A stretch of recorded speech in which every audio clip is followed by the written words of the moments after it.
Aleluya, glorioso intercambio, oh cuán gran misterio, que por gracia salvo soy. Aleluya, gloria sea a Cristo, por su sacrificio, declarado justo soy en él. Seguimos con nuestra serie, La revelación de la justicia de Dios en el Evangelio. Estamos en el libro de Romanos, ahora en el capítulo 2, versículos 12 al 16, y nos estamos acercando ya a finalizar esta primera parte de la serie de los capítulos 1 y 2 de Romanos. Lo que yo quiero hacer ahorita es retomar la idea para no perder el rumbo del énfasis, del enfoque que queremos darle o que Dios le quiere dar en esos primeros 2 o 4 capítulos acerca de la temática del libro de Romanos. Empezando por Romanos 1, 16 y 17, donde dice que la justicia de Dios es revelada a través del Evangelio y que es por fe. Lo que Dios quiere hacer, el intento de Dios en esta porción, es demostrar que todos somos culpables y que necesitamos de esa justicia de Dios de la que hemos venido hablando. Primero, los que han dejado fuera a Dios de sus vidas. ¿Recuerdas que hemos visto en el capítulo 1, después del saludo y después de Dios decir que quiere revelar su justicia y que esa justicia es en Cristo y que es por fe? Bueno, primero hemos visto que hay personas que han dejado a Dios fuera de sus vidas, siguiendo su propia forma de pensar. Eso lo vimos en los versículos del 18 al 23, y estoy repasando y retomando la idea. Dice que Dios los entregó a los deseos egoístas de sus corazones, aquellos que cambiaron la gloria de Dios en semejanza de imágenes. Bueno, el siguiente paso en esa degradación, en esa separación de Dios, dice que Él los entregó a los deseos egoístas de sus corazones, los versículos 24 y 25, porque ahí vimos cómo el corazón está lleno de deseos egoístas y de inmundicia. Luego, siguiendo como una espiral esa separación de Dios, Él los entrega a pasiones vergonzosas. ¿Recuerdas que ahí vimos acerca de este aspecto de rebasar límites en cuanto a lo sexual en los versículos 26 y 27? Para finalmente entregarlos a una mente reprobada, para hacer cosas impensadas, cosas que el ser humano le es difícil pensar que lo pueda hacer, los versículos 28 al 32 del capítulo 1. Entonces, estamos de acuerdo que este tipo de personas son culpables de juicio. Yo creo que tú y yo, si tenemos un cierto sentido común, podemos llegar a este acuerdo de que todas estas personas del capítulo 1, desde los versículos 18 hasta el 32, merecen un castigo. Hay un juicio por aquellos que hacen ese tipo de injusticias, de perversidades, de que están llenos de envidia, no hay duda. Pero ¿qué pasa con los que pensamos que por el hecho de no haber caído, entre comillas, tan bajo como ellos, seremos librados de un juicio? Bueno, el capítulo 2 se encarga de hacernos ver que no tenemos tampoco excusa, porque, entre comillas, dice los versículos, un versículo, hacemos lo mismo. Es decir, tenemos esa misma semilla de maldad. En otras palabras, lo que quiere decir es que, dadas las circunstancias, el ser humano es capaz de realizar cosas que no imaginaba. Tú y yo somos capaces en circunstancias que se nos facilite hacer cosas que no pensábamos hacer. Yo creo que estás de acuerdo conmigo. De tal manera que tampoco escapamos del juicio de Dios.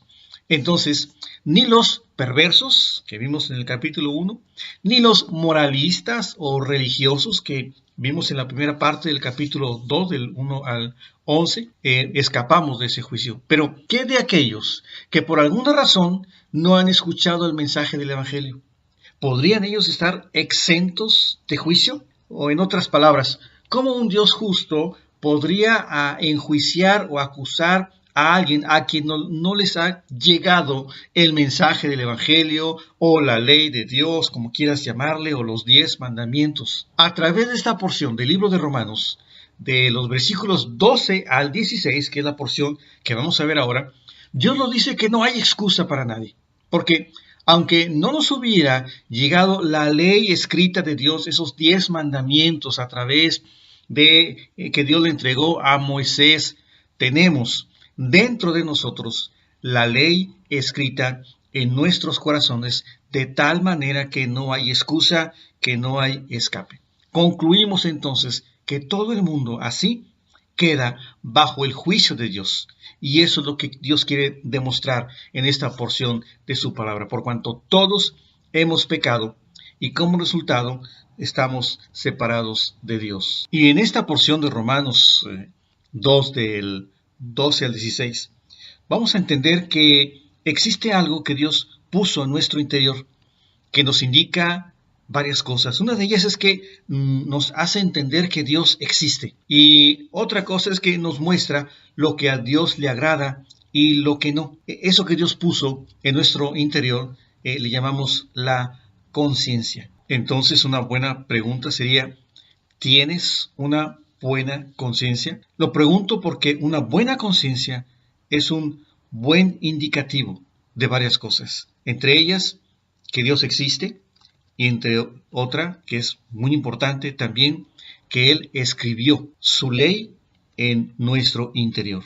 Dice Victor Hugo, un novelista francés, la conciencia es la presencia de Dios en el hombre. Entonces vamos a tratar de responder qué es la conciencia y cómo nos acerca a Dios. El pasaje empieza diciendo ahí en Romanos capítulo 2, empezando en el versículo 12, porque todos los que sin ley han pecado, sin ley también perecerán. Y todos los que bajo la ley han pecado, por la ley serán juzgados. Lo dice porque tal vez algunos se quieran excusar diciendo que no han recibido la suficiente luz necesaria como para acercarse a Dios. Entonces ellos pueden decir, bueno, nosotros estamos exentos de ese juicio, nosotros estamos libres de culpabilidad por el hecho de no haber recibido el mensaje del Evangelio. Y aquí pueden ser los que vivieron antes del Señor Jesucristo, los que están en lugares muy lejanos, escondidos, tal vez en civilizaciones perdidas que pudieran tener esta excusa para decir yo no puedo ser juzgado. Versículo 13 de Romanos 2 nos dice, porque no son los oidores de la ley los justos ante Dios, sino los hacedores de la ley los que serán justificados. Es decir, no importa si la humanidad ha tenido la ley escrita de Dios. Es decir, importa, pero no en relación al hecho de la justicia, no en relación al hecho de no tener una excusa. Lo importante en cuanto a la ley es quién la obedece. No importa si esta ley es una ley escrita o llevada o llegada a tu vida de otra manera. Lo importante es quién la obedece. Ese será justificado. Es decir, independientemente de si tienes o no la ley, los 10 mandamientos, no es el escuchar lo que hace justos a alguien, sino obedecer. Y vendría la pregunta entonces, ¿y cómo voy a obedecer si la ley ni siquiera ha llegado a mi vida? No la he escuchado, no he escuchado el mensaje de Dios, la voz de Dios, el mensaje del Evangelio. Mira lo que dice el versículo 14. Porque cuando los gentiles que no tienen ley, y ya hemos explicado que los gentiles tienen que ver con todos aquellos pueblos, aparte del pueblo judío, que ellos sí recibieron la ley, el mensaje de Dios escrito específico, y que lo vamos a ver en la porción que en el estudio que sigue, dice, por cuanto los gentiles, aquellos otros pueblos que no recibieron esta ley escrita, pero mira lo que sigue diciendo el pasaje, hacen por naturaleza, por instinto, lo que es de la ley. Estos, aunque no tengan ley, son ley para sí mismos. Es decir, hay algo en su interior por instinto que les lleva a cumplir lo que Dios le agrada. Qué interesante. Hay algo en su mente que indica lo que es bueno o lo que es malo. Entonces, los que no conocen la ley escrita, pero la obedecen por instinto, aunque nunca la hayan escuchado, no hay excusa. Cuando dices que no te ha llegado el mensaje de Dios, porque está escrito en tu interior. Vamos a llegar al versículo 15, que creo que es importante en esta temática. El versículo 15 dice, mostrando la obra de la ley escrita en sus corazones, dando testimonio su conciencia y acusándoles o defendiéndoles sus razonamientos. Una cosa que queremos entender aquí es que como la voluntad de Dios está escrita en el corazón, en el interior, en la mente del ser humano. Y por eso concordamos en Dios que no nos gustan las injusticias, no nos gusta cuando alguien hace daño a otro, no nos gustan las violaciones, no nos gustan los asesinatos por esa ley que está escrita en el ser humano y reaccionamos de esa manera. Dice el pasaje, mostrando la obra de la ley escrita en sus corazones. Y podemos concordar con eso de que la ley de Dios, su palabra, su voluntad, lo que a Él le agrada, está escrita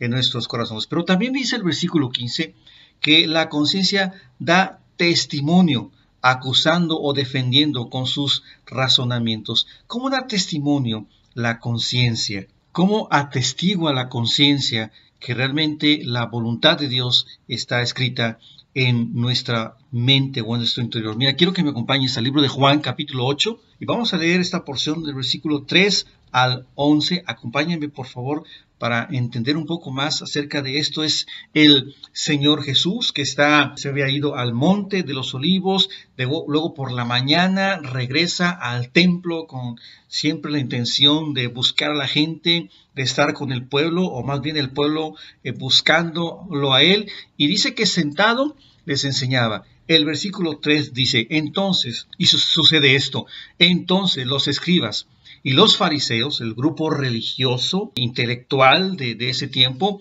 le trajeron una mujer sorprendida en adulterio y poniéndola en medio, le dijeron, maestro, esta mujer ha sido sorprendida en el mismo acto del adulterio. Y la ley de Moisés nos mandó a apedrear a tales mujeres. Tú pues, ¿qué dices? Pues lo ponen en una situación muy difícil y aquí viene la respuesta de Dios. Mas esto decían, tentándole, dice el versículo 6, para poder acusarle. Pero Jesús, inclinado hacia el suelo, escribía en tierra con el dedo. Y como insistieran en preguntarle, se enderezó y les dijo, el que de vosotros esté sin pecado, sea el primero en arrojar la piedra contra ella. E inclinándose de nuevo hacia el suelo, siguió escribiendo en tierra. Fíjate lo que dice el versículo 9. Pero ellos, al oír esto, acusados por su conciencia, salían uno a uno, comenzando desde los más viejos hasta los postreros. Y quedó solo Jesús y la mujer que estaba en medio. Enderezándose Jesús, y no viendo a nadie sino la mujer, le dijo, mujer, ¿dónde están los que te acusaban? ¿Ninguno te condenó?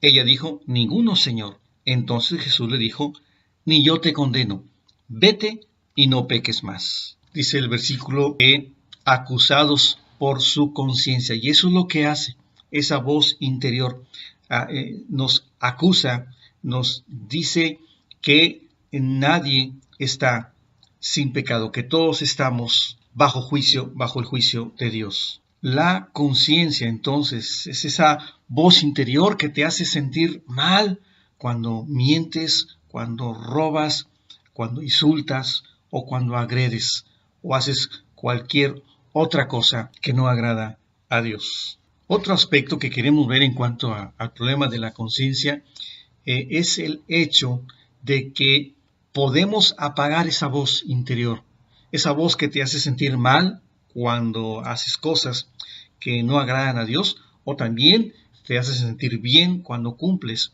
su voluntad. Dios le llama en su palabra cauterizar la conciencia. Cauterizar es cuando la conciencia ya no es sensible, es decir, no sabe la diferencia entre el bien y el mal. Es como en otra versión le llaman una conciencia encallecida, cuando ya no es sensible. Acompáñenme por favor a 1 de Timoteo capítulo 4, versículo 2. Pablo está escribiendo esta carta al joven Timoteo y en el capítulo 4, versículo 2 dice esto: por la hipocresía de mentirosos que, teniendo cauterizada la conciencia. Eso es cuando la conciencia ya está insensible. Vamos a ver un ejemplo de cómo se vería una conciencia así insensible, cauterizada. Dice el libro de Jeremías, capítulo 3, versículo 9. Dice: y sucedió que por juzgar ella, cosa liviana, su fornicación, la tierra fue contaminada y adulteró con la piedra y con el leño. Está hablando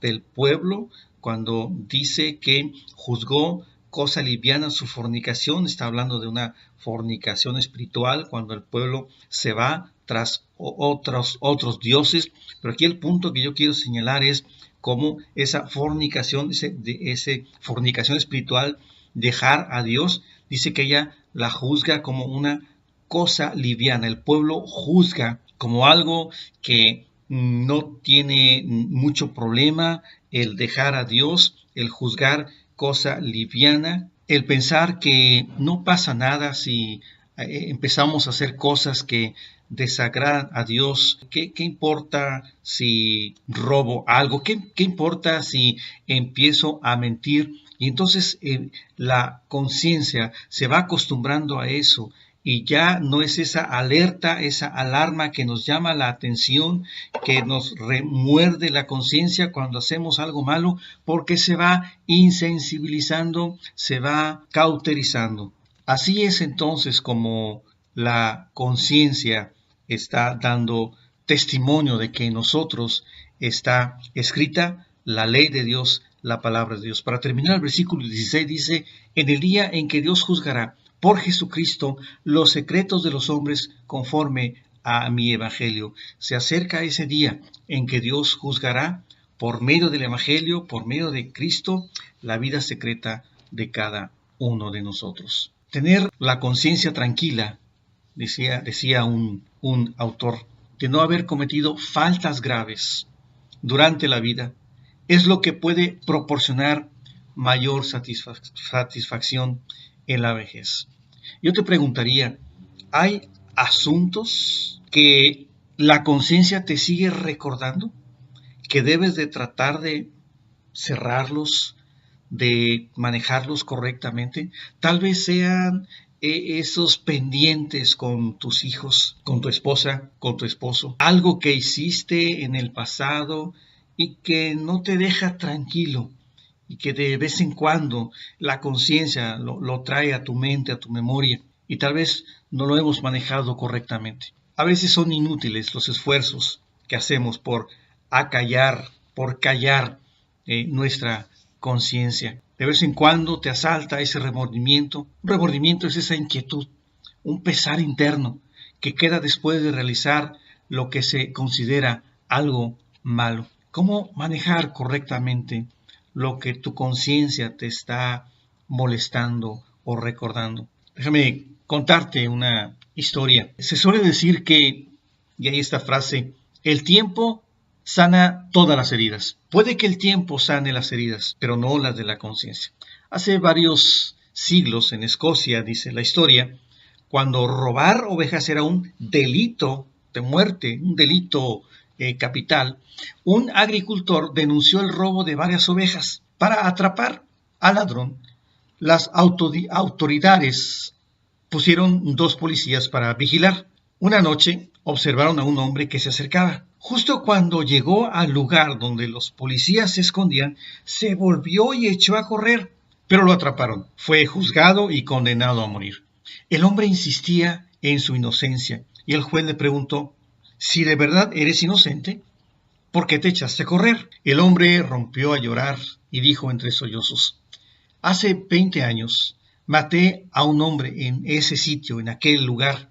No sé por qué, pero me siento impulsado a volver a aquel lugar a menudo. Pero cada vez que me acerco, no puedo más y echo a correr. Merezco morir. Quizá cuando me ejecuten, encontraré la paz. Podemos satisfacer las demandas de la sociedad por el delito cometido, pero eso no nos libra del aguijón de una conciencia culpable. Solo Dios, solo la sangre del Señor Jesucristo nos limpia de todo pecado y toda culpabilidad y nos da una vida nueva y una vida eterna. Eso es manejar correctamente los conflictos que la conciencia nos recuerda.